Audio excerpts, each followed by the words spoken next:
anataka kuwafahamisha.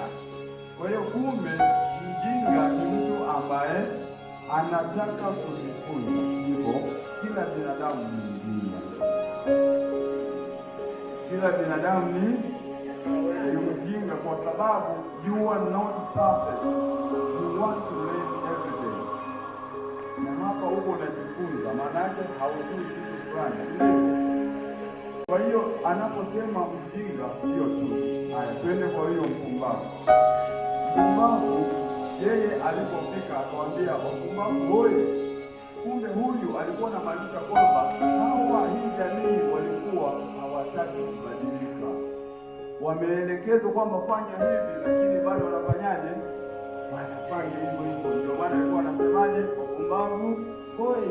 Wameambiwa msichimbe barabara, lakini wanachimba na wanaelewa kabisa kwamba tunafanyaje, haturuhusiwi. Basi tukiachana na hao, maanake kumbe wapumbavu ni watu ambao wanafanya kitu, wanajua kabisa kwamba hii sitakiwi nifanye hivi, lakini wanafanyaje?